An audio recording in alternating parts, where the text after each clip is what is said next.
भेजा बनवण्यासाठी लागणारं साहित्य आहे. इथे 2 भेजे घेतलेले आहेत. ते आपण स्वच्छ करून त्याच्या आतल्या शिरा सगळ्या काढून घेतलेल्या आहेत. हे बघा, ह्या पद्धतीने त्याला लाल लाल अशा शिरा असतात, त्या सगळ्या काढून घेतलेल्या आहेत. त्यानंतर आपण इथे घेतलेलं आहे लसूण घेतलेला आहे. 4-5 लसणाच्या पाकळ्या टेचून घेतलेल्या आहेत. इथे थोडासा गरम मसाला, अर्धा चमचा गरम मसाला, 2 चमचे आगरी कोळी मसाला, पाव चमचा हळद, पाव चमचा हिंग आणि हा कुटलेला गरम मसाला. त्यानंतर इथे कोटिंग करण्यासाठी आपण जाडसर मध्यम जाड रवा आणि 2 चमचे भाकरीचं तांदळाचं पीठ घेतलेलं आहे आणि गार्निशिंग साठी आपण इथे कोथिंबीर घेतलेली आहे. आता आपण हा स्वच्छ धुवून घेतलेला भेजा आहे, याला लावण्यासाठी मॅरिनेशन इथे तयार करूया. यासाठी आपण इथे हे जे काही पदार्थ घेतलेले आहेत, गरम मसाला, मसाला, हळद, हिंग, हा थोडासा कुटलेला गरम मसाला आणि मीठ. आता हे आपण या भेज्यात सगळं मिक्स करायचंय आणि टाकायचं.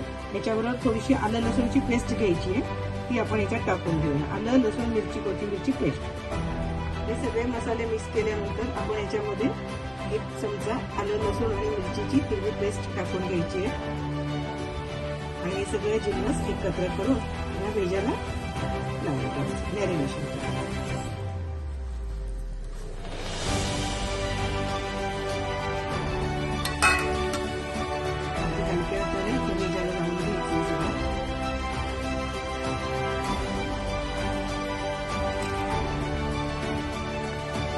अशा पद्धतीने आपण हा भेजा मॅरिनेशन करून ठेवायचा, 10 मिनिटं झाकून ठेवायचं.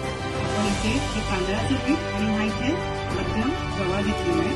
तर ह्यामध्ये थोडंसं चिमटीभर मी मीठ घातलेलं आहे आणि आता हे मिक्स करून घ्यायचं. तेल गरम करून घेतलं आणि गरम केलेल्या तेलामध्ये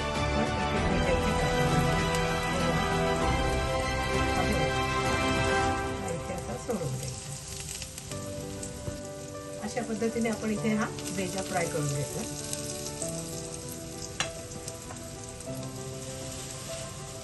पद्धतीने मंद गॅसवर हा भेजा फ्राय आपण करून घ्यायचा आहे. हे बघा, अगदी छान पैकी त्याच्या असं आलटून पालटून असं शिजवून घ्यायचं आहे.